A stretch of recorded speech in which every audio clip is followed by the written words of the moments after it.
Hey guys, PIEGUYRULZ here with Monsters Review. Hey guys, what's up?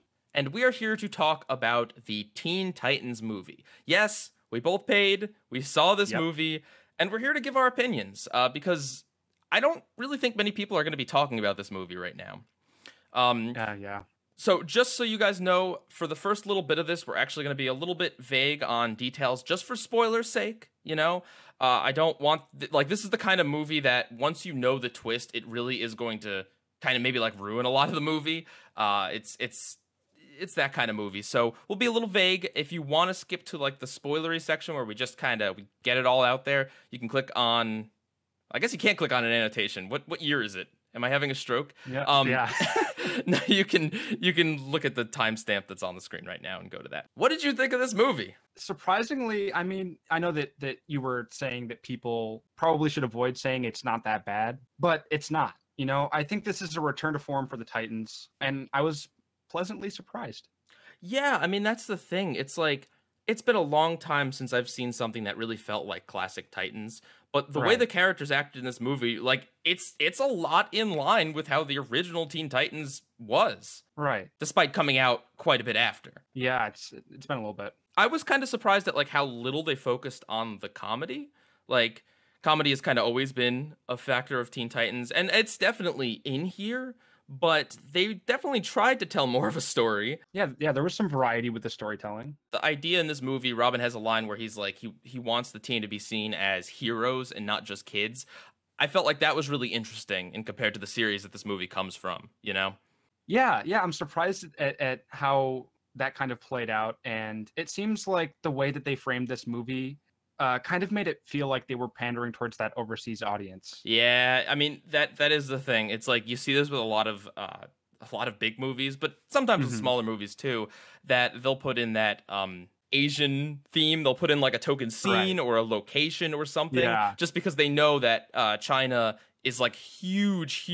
It's a huge audience for these movies, and that's a lot of ways that they can kind of make up some of the money they lost. Let's talk a little bit about the animation, because I will say it looked like a TV movie. All right, like it did. Now, you know, I wouldn't expect that much. It's understandable considering what this movie really is. Right. But at times you could kind of tell with the animation that you'd feel like they maybe should have stepped it up a little bit more. Right. I mean, there were some scenes that were really colorful, but I do agree that some of the animation was really choppy, and it didn't exactly look like theatrical quality per se.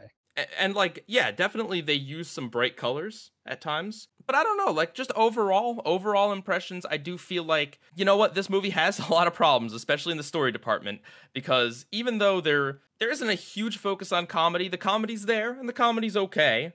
But the story itself, when they try to tell the story, it kind of backfires with the reveal at the end, and it just kind of comes off as a little bit of a random events plot. It's just kind of thing after thing after thing. But I mean, yeah, the highlight for this is like, I felt like these characters were the Teen Titans that I grew up with. Like, I felt that. I saw this movie and I'm like, those are the Teen Titans. I am so happy. You know, I think that despite its flaws, you guys should all see this movie. If you liked the original Teen Titans show, you know, you'll at least get a kick out of this movie. I totally agree. And one thing I want to bring up, I know that we were just saying that there's not too much comedy, but on the topic of the comedy, what did you think of it? It was a little childish in places. There were things that made me laugh, certainly, but there were some dumb jokes. Like, oh, goodness, there's a point where Beast Boy just goes on a long song, just made up nonsense words, or I guess real words, but that just completely random, singing to the Teen Titans theme song. Like, that was totally gratuitous, like totally didn't need to be in the movie. I could see where maybe like some people might have found it funny, and I mean, I guess it's a memorable scene. It does stick in my mind, but I feel like that's one of like the really egregious points of like, let's just stop the movie to try to go for a comedy bit that just, to me, didn't work. Like, how about you? Right. Yeah, well, I agree, but I also feel like I could have seen that in the show. How do you feel about them teasing like the whole Starfire Robin thing from the original series? I liked it. I mean, it kind of raises the stakes, and it makes it kind of almost, even though that's kind of the only thing that almost kind of differentiates it from the regular show, but I do appreciate that they tried to evolve the characters, add a little bit of extra depth in there. there's a little bit of even maybe depending on how you prescribe to this, like it might even be Raven Beast Boy shipping. If you consider like Right. her little slaps to be, you know, indicative of something there. Yeah. But yeah, I mean, even though Beast Boy was a little bit childish in this movie, it's nothing like he acts like in the Teen Titans Go series. Like I would say nothing close to that. Not at all. Yeah. Now, something a little bit like it's just that people thought that maybe if like a lot of people like saw this movie, that the original Teen Titans would get a season 6, and I can see why people might think that, but like I don't know if Cartoon Network was interested, they would have made a Teen Titans season 6. Yeah, they would have already done it. Yeah, by now, like I mean, the movie's been out for like a little while, maybe not like a super long time, but it's been a while, so I feel like maybe that was a little bit of just kind of a misleading information that people were spreading around. Yeah, exactly. Now, I know that the show this movie was based off of has some pretty controversial episodes. In fact, the episode that aired like right before this movie, I have never seen a fan base so split about what to think about that episode. It was really meta, and Yeah. you know, Teen Titans and meta is something that Teen Titans Go has really made synonymous with the series. But I mean, it's not like Teen Titans Go invented that. The original series had some moments like that too. But just the series that this movie is based off of had that controversial episode. So I feel like this movie is just kind of a love letter to the fans in a way. Like even if they weren't a crazy fan of the previous episode that just happened, like that. I mean, come on, that was a pretty trolly episode. Like, you know, I think this movie might have stirred the pot a little bit just in itself existing, but I don't think it really added to the controversy. I think you're right in saying that it does very much feel in the vein of the show. yeah, and it gives closure. You know, I feel like if you've watched the show for a while, you probably need closure at this point. I mean, I know this is like a nebulous saying, and everyone says this, but like, if you like the show this movie is based on, you're probably gonna at least like the movie a little bit. I mean, come on now. I'll be honest, I haven't seen the show that this movie is based off of in a while. Like it's been a while, you know, I put it down, okay. Certain things happened that made me kind of like, I don't know about how I feel about the Teen Titans as a franchise. I don't know if I really care to go back and revisit it. But you know what? For someone that hasn't seen Teen Titans in a while, this didn't blow me away, but it was like a really refreshing. It just refreshing. Like most fans will enjoy it, and maybe some people who haven't seen the show might enjoy this. What surprised me though was like the really dark scene. And this is like a light spoiler, but like a character pretty much beats another character to death in this movie. Like It's dark. I mean, it's a mislead in some way, and I won't specify, but just, I mean, you would not expect that from, I mean, I don't know, maybe you would expect that from these characters, but like, I saw it and I'm like, wow, you know, for this movie, that's just like, that's pretty intense. And I liked it. I thought it was like a really well handled scene that, now I wish more of the movie maybe touched on the theme of like, you know, it's a superhero theme that it's been explored a lot by now, but just that theme of, you know, when is a hero going too far? Like, when is killing someone okay as a hero? Is it never okay? Is it sometimes okay? Is it okay if it's an accident? Like, the movie kind of touches on that and then just, like, very quickly backpedals away from it so as not to take away from the scene where sushi chefs are chasing down Cyborg. Yeah, and I feel like let's just imagine that someone goes into this movie having never heard of or have no knowledge of Teen Titans whatsoever. I think it'll give them a pretty good idea of what to expect from the show. I would say in a lot of ways the show is more intelligent than this movie, but I would also say that there is definitely a maturity that this movie has that you could tell, like, all right, well, it's a little bit different from the series. Right. The stakes are a little bit higher. Yeah, and they could maybe get away with a little bit more in this movie. That they're a little more explicit with some things. Okay, so if you haven't picked up on it by now, I guess I'll just point blank tell you that I don't want no trouble, but this is not a discussion about Teen Titans Go to the Movies. This is a discussion about the Teen Titans movie Trouble in Tokyo that aired 11 years ago.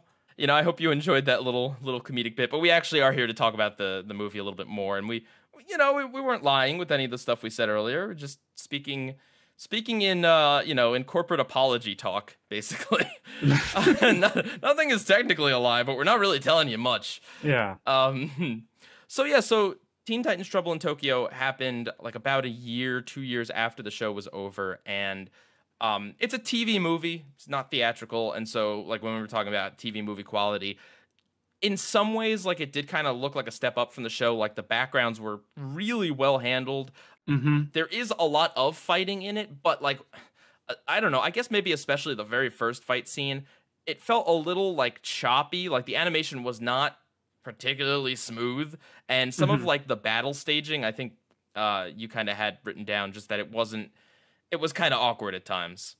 Right, like right in the first opening sequence, there's a part where Starfire flies right behind the villain, and instead of just taking down the villain right then and there, she taps him on the back and says like a quippy one-liner, and then the villain strikes back and pushes away Starfire. So I mean, there's a few things that are a bit comedic, yeah.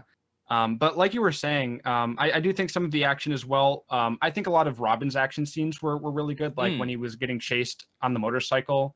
And then when they got to Japan and Robin was fighting the second Psychotech, I thought that the action choreography was pretty nice. And there's a part at the end where he eventually destroys the Psychotech.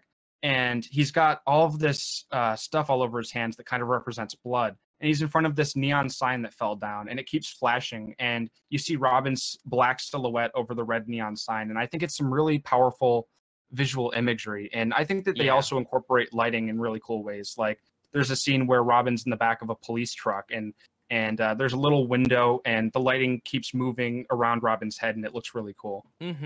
I mean, like one of the best things about this is like the background design, the lighting, the cinematography is definitely like a step up from the show. Like you could tell that they seem to have a little bit better of a budget in some places, but maybe not so in all the places. I want to talk about that Psychotech scene, the second fight, where it looks like he kills them. Like in that regard, that is probably my favorite scene in the movie, because it actually it's kind of the only time this movie actually touches on something meaningful, honestly. Like, no other point in the movie does it really step up and have like a message. Like later on, they try to incorporate some message about what being a hero is, but it's not incorporated all throughout.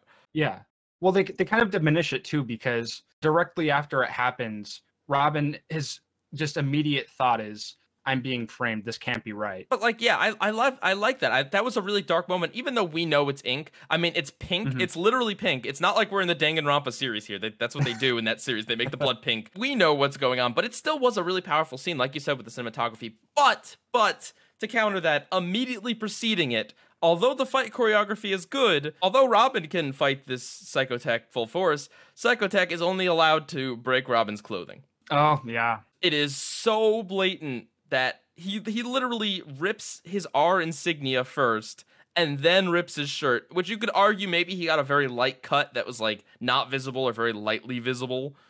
But I know they can't do certain things, but if you can't do it, you can't either like do it off screen, or like, we just see Robin's anguish faced or something. Right. Like, there's more clever ways to show it if you want to show that this is an intense battle, because I'm sorry, but like that just looked goofy. Like it just looked like, well, we want him to be damaged, but we can't actually show him being damaged. So right, if they can shred a medallion, it should easily be able to go right through the skin. Basically. And I mean, you could say that Psychotech was holding back because ultimately it is about framing Robin, but I don't know. That's a weird argument. Like he does all he had to do is just not kill Robin. Like there's no reason why he would have needed to hold back otherwise. I guess that's the justification, but it just kind of, it's a really cool scene that follows after it, and it's really cool and dramatic and mature, because even though it's not blood, and we know it's not blood going in, they still say it's not blood. Like they say blood, like it's the implication is heavily there. They don't shy away from that.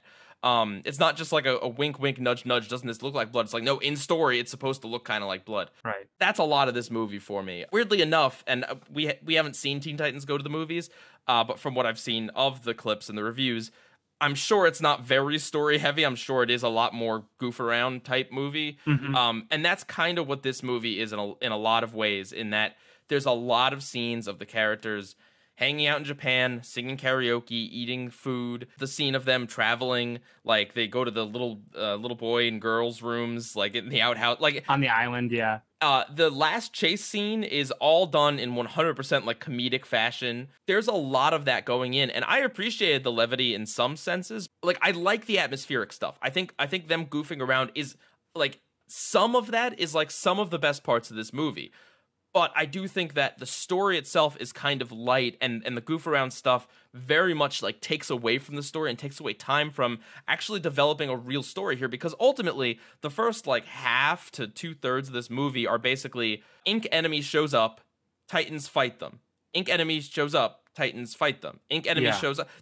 Although Robin's trying to figure out the mystery, it's not like they get any real leads or anything until Raven finds out who Brush Shogun is, and Robin goes undercover and asks about Brush Shogun as well. That's relatively late in the movie. That's like over halfway in, and a lot of it is basically just the Titans reacting to enemies attacking them. And I know this is like a tangent, but this is kind of the crux of the movie. Is just for whatever reason. So when they show up to Tokyo, this Godzilla-like monster attacks, and it is a Brush Shogun monster, even though it's not incredibly apparent that it is at the start. And we know, spoilers, just total spoilers, that the enemy, the true enemy, is the commander guy.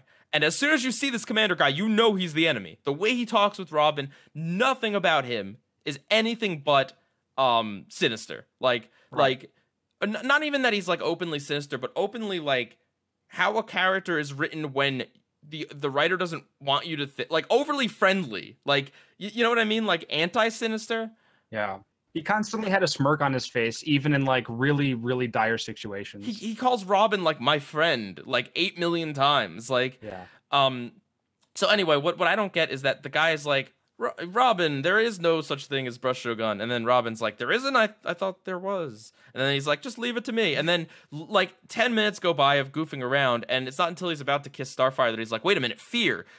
If Brush Shogun wasn't real, then what was Psychotech afraid of? And it's like, that is the worst conclusion to get him to get back on this case. Like, I'm sorry, but Robin knew. Robin knew from the start that this guy was lying to him, but he doubted himself. And then he, like, the aha moment just did not click, because it was just like a weird, like, he could be afraid of a fictional character, probably, in this random world. And just because Brush Shogun isn't real doesn't mean someone wasn't masquerading as him. Like, yeah. Obviously something was super suspicious, and it took a really weird moment for Robin to kind of put the pieces together, and I feel like that took a lot away from the story. One thing that did kind of catch me off guard was the reveal that the kind of secret headquarters of the villain was in the comic book factory that Beast Boy was kind of praising right when they got to Tokyo. And I wasn't expecting that at all. Really? I see, I can't speak because I remembered that, because I saw this movie 11 years ago. Right. I knew it, but it is one of those things where it's like, well, you know, comic books. And by the way, they call manga comic books here. It's pretty funny. Japanese comic books. But it's one of those things where it's obvious when you know what like the twist is and everything is. But I guess, yeah, I could see that it might be surprising, but it does make sense. Like it makes sense that the Titans would pick that place out to go to. That part didn't feel random. Let's talk a little bit about just kind of those smaller moments that like do work, in my opinion.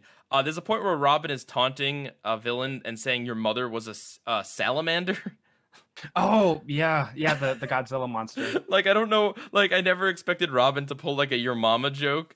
Yeah. But that caught me off guard in a really good way. I liked Starfire playing DDR. Like, that was cute. I think a lot of the kind of atmospheric moments they did in Japan were really cool. And speaking of which, I really do think that the whole Tokyo location works well with this show, especially because it's so inspired by Japanese art, and they do their little chibi moments and stuff like that. So I do think that Tokyo works well with all the things they did, like the karaoke and the sushi bars and all of that sort of stuff. And it's not a movie that's going to educate you about Japan, but the movie, I mean, not heavily, but I mean, hey, if you're younger, maybe it'll give you a little. I'm not saying it's entirely accurate, because I'm sure it's not, but there's a character or multiple characters that speak Japanese, and sometimes it isn't translated. Like they don't really talk down entirely. Like they do go on about sushi. They say comic books instead of manga, but they still present it. Brush Shogun is based off of like a shogun. Yeah. While it's not like Coco or anything,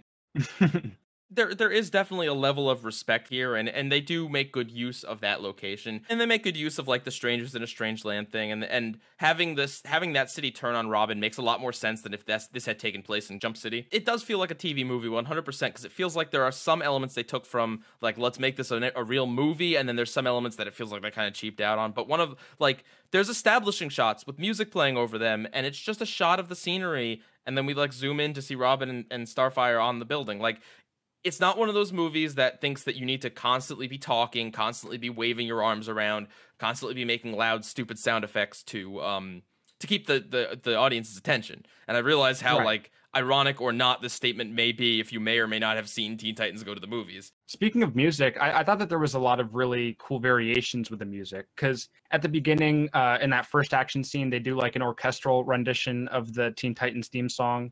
So they have some orchestral stuff in there, they have some rock stuff, they have some ska inspired stuff, and they even have some like Asian influence stuff too. So I really appreciated that. Yeah.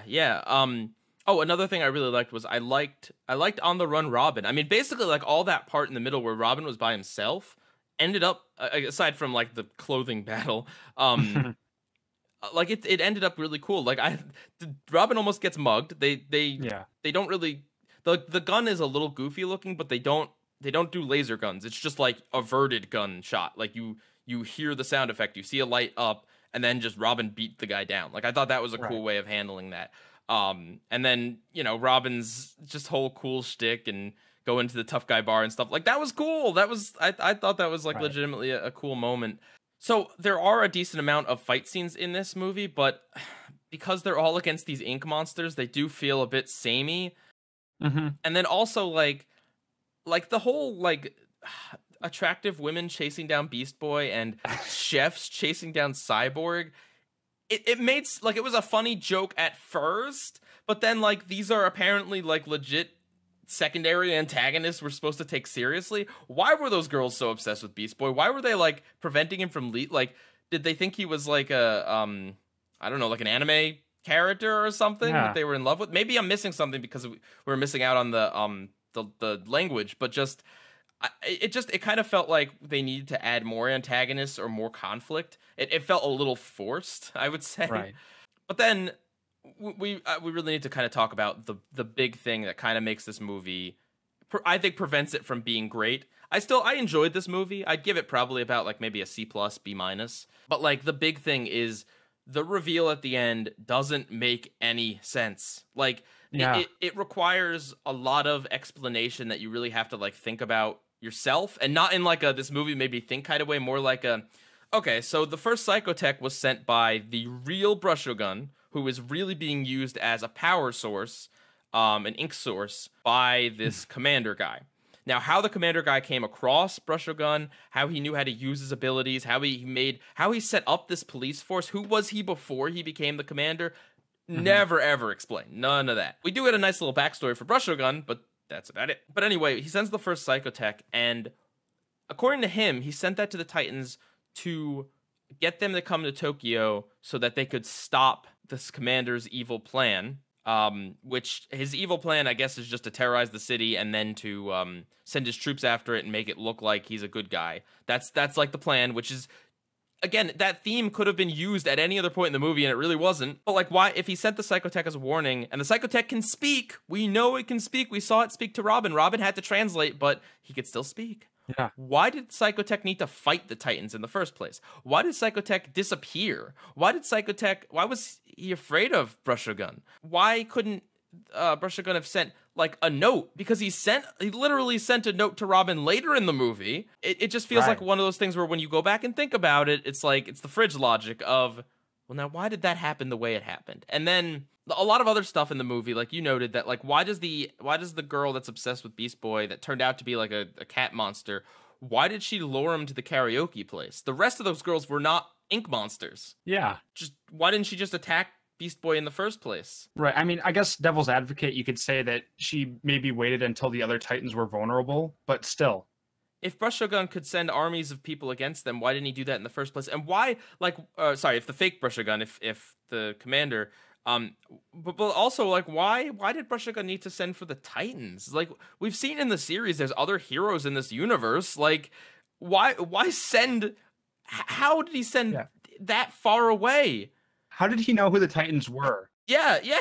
How did he know where they were? How did he know? Like, did he see them in a comic book or something?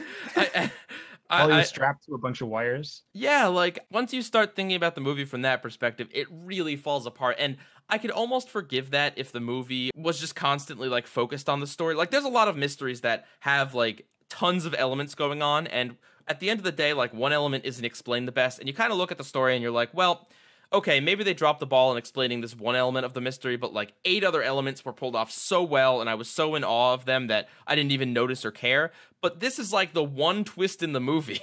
Like, the one big thing, and the movie spends a lot of time kind of goofing around with the characters when it could have done like a little less of that and a little more of explaining like what is actually going on here. Oh, another great moment, just totally random. Starfire making out with that guy. Oh yeah, that was funny. I actually liked that. Yeah, that was great for so many reasons, because it made for a great joke. Like the characters' reactions are all great on that. It made for a good plot point of how can the characters understand, you know, even though not everyone speaks Japanese, of course, conveniently, a lot of them speak English. But it also explains, because this ties into the origin episode that Teen Titans did in their 5th season, where she does kiss Robin when she first meets him. So like it ties in, and it really sets up the plot, or the little subplot of their little romance arc, which it's cute here, but without seeing the context of the show, it's just kind of like they like each other. Like there's not really any reason why they like each other, and they could have set it up a little bit more in the movie itself. I don't know. Robin likes her for her DDR skills or something. but no, it was cute, and I don't totally acknowledge that it is something that was in the show. So I'm sure if I had marathoned the show before watching this, it would seem a lot sweeter than it was, although it was still pretty sweet. A good point that you brought up was that so the commander guy sends this giant Godzilla type monster to go fight the Titans. The Titans start fighting it, and then the commander brings in his police force to come stop it. Why does that happen in the first place? I guess so the commander just unleashed this Godzilla monster regardless of the Titans. Like it just so happened to, and this was part of his plan to, like, you know, look like a hero. But it's still weird. Like there's a number of things that this guy could have done to get rid of the Titans a lot sooner. Right. Like if he hadn't acted so suspicious, if he had been like, oh yeah, Brushogun, I hear he went to America. Like the Titans would have left, and that would have been the end of it.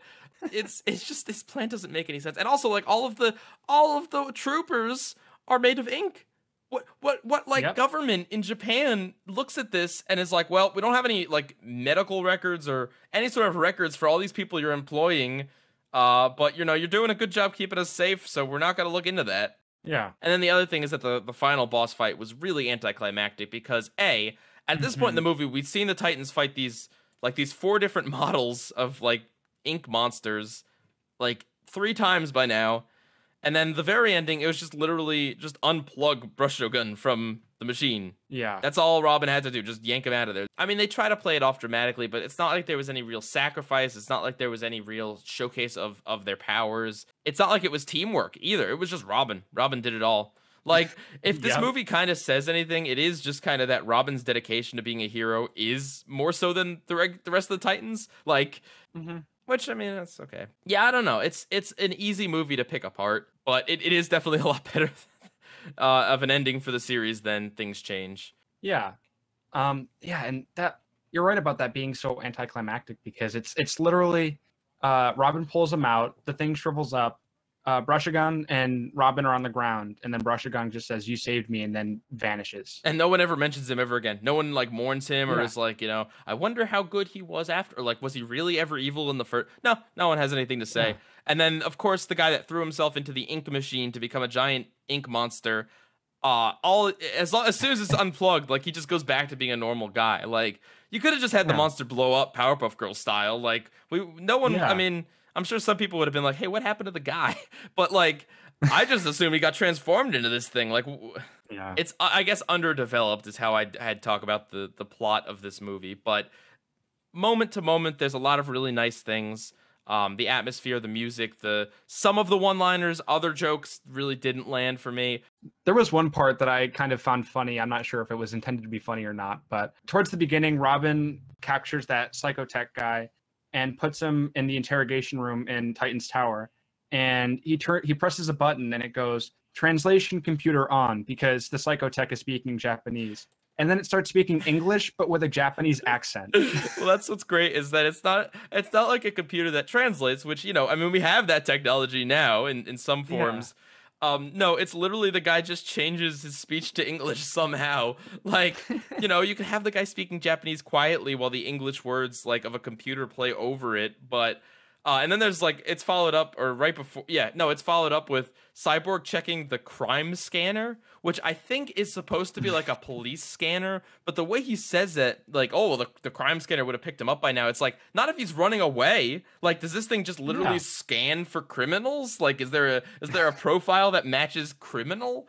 Oh, and then one other thing I want to bring up on the main villain is just, we repeatedly cut to these scenes of him shadowy with a bunch of monitors and just the most cliche. I swear, like, Slade in the like first season of the show has like an exact shot that's like the same thing at some point. Like, just shadowy guy at monitors. But like, for how hyped up he is and how he keeps talking like, oh, I will destroy these Titans. Like, it's just, the reveal is just so underplayed.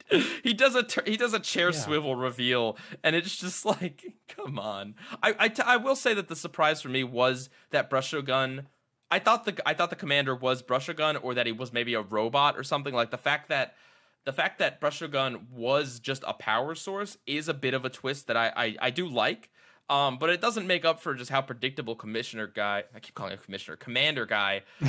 is, and just how hyped up he was, and then ultimately he's just a super underdeveloped villain. Right. I was totally expecting it. What about Raven's donkey gum? I liked that joke. There's nothing to read. That was funny. Half the population speaks English, but the only thing to read in English is gum. And then Raven, did you make any friends, Raven? No, but I've managed to become the mascot of a gum company. Like just it's donkey gum.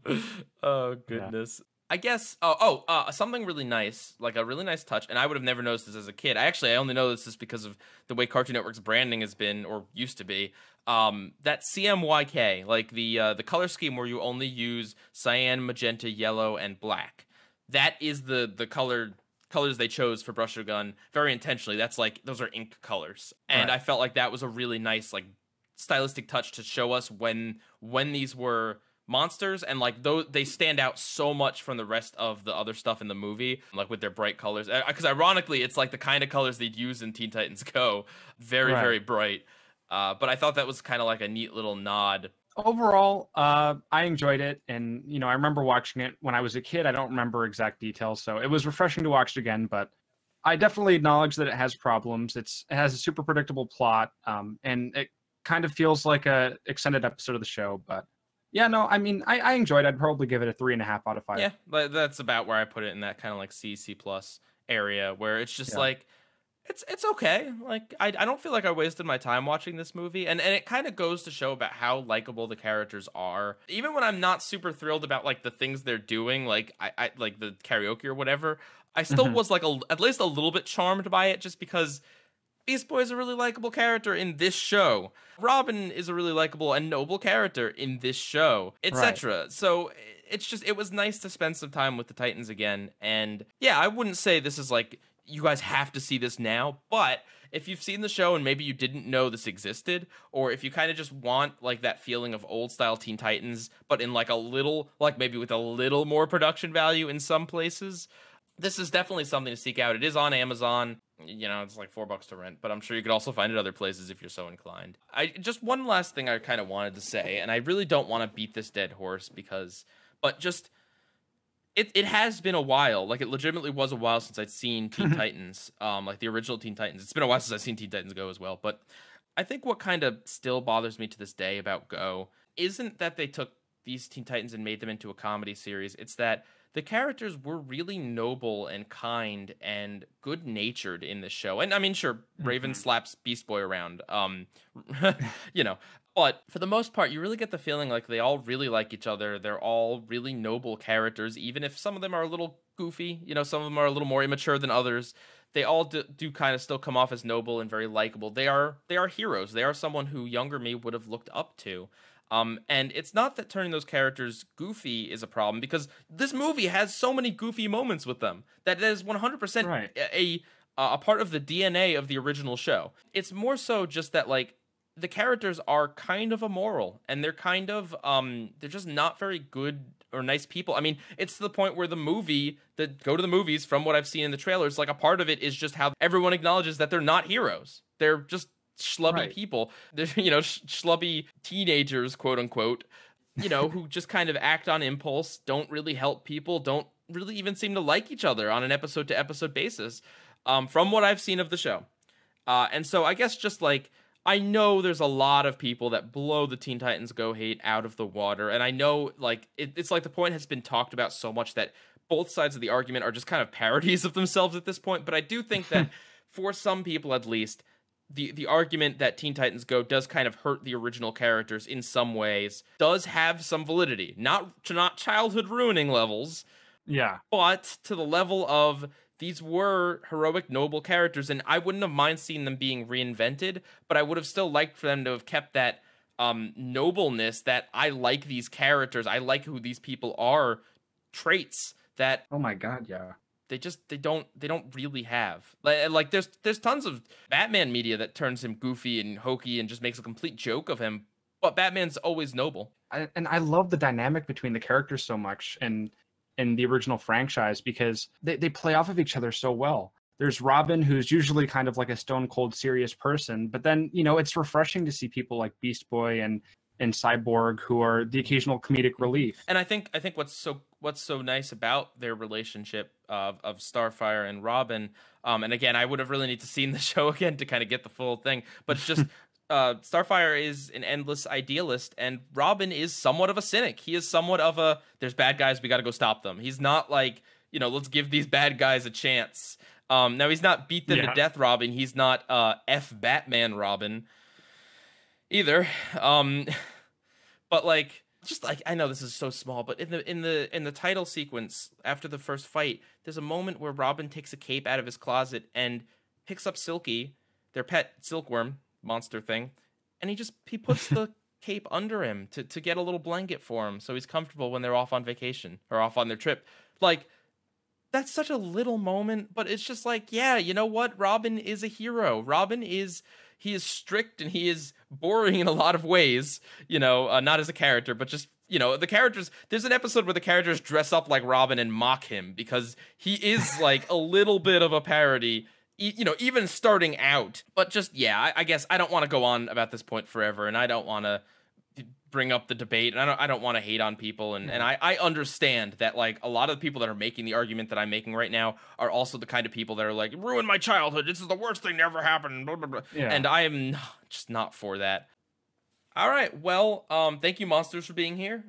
Is there anything you'd like to plug? Well, I'm trying to work on some videos. It's taken a little bit longer than I expected, but I have a Planet Sheen review in the works. That should be enticing, and that should be up within the next week. You should go subscribe to his channel. He doesn't post a lot of videos, so, like, subscribe to the channel when the Planet Sheen video comes out.